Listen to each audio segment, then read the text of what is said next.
آواز نہیں آ رہی آپ کو آواز کچھ بھی نہیں کرنا ہے بس کامران غنی صاحب کو انمیوٹ کر لیجئے اپنے کو خود انمیوٹ کرنا تھا سیدھے تو وہ لوگ خود نہیں کر رہے، یہ لوگ بغیر چپ کے بیٹھے رہے، اس لیے ان لوگ نہیں دیکھ پا رہے تھے۔ ریپورٹ کر دے رہا ہوں، وہ لوگ خود لوگ دکھیں گے نا۔ ہاں تو پھر پہلے وہی السلام علیکم ورحمۃ اللہ وبرکاتہ۔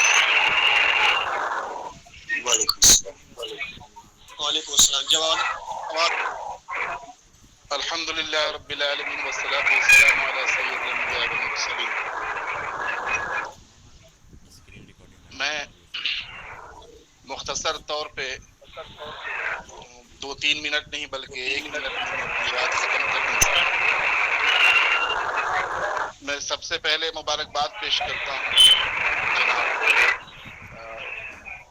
مفتی ثناء الہدیٰ صاحب دامت برکاتہ کہ اپنے والد کے وسیلے سے ایسا شجر قائم کیا ہے جسے میں شجر طیب کہوں تو مبالغہ نہ ہوگا کہ اتنے افراد ماشاءاللہ پیدا کیے اپنے خاندان میں اور دور دور تک کہ قلم کو جنبش دینا سب کے لیے آسان ہو گیا۔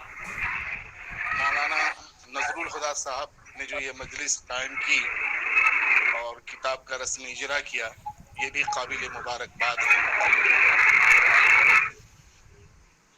جناب ماسٹر صاحب سے میرے جو تعلقات تھے اس کو میں نے قلم بند مختصر کیا ہے کہ مضمون اس کتاب میں شامل کیا گیا۔ البتہ ایک چیز جو اہم پہلو رکھتا ہے ماسٹر ضیاء الہدیٰ صاحب کے متعلق میں کہنا چاہوں گا کہ شخصیتیں تو میں نے بہت دیکھی، بہت لوگوں سے ملاقات بات ہوئی، لیکن اپنے زمانے میں ماسٹر صاحب ایک باحیا ماسٹر صاحب تھے۔ حیا عورتوں کے لیے زیور ہوا کرتی ہے، لیکن مرد کے اندر اگر یہ حیا اگر پیدا ہو جائے تو وہ نور نالا نور ہوتا ہے۔ تو ماسٹر ضیاء صاحب کے اندر اللہ تبارک تعالیٰ نے یہ چیز ودیت رکھی تھی، اور اپنے پیچھے ایک مفتی صاحب کی شکل میں ایک بیٹا جو چھوڑا ہے، جنہوں نے قلم بند کیا ان کے سوانح حیات کو۔ میں امید کرتا ہوں کہ علاقے کے لوگ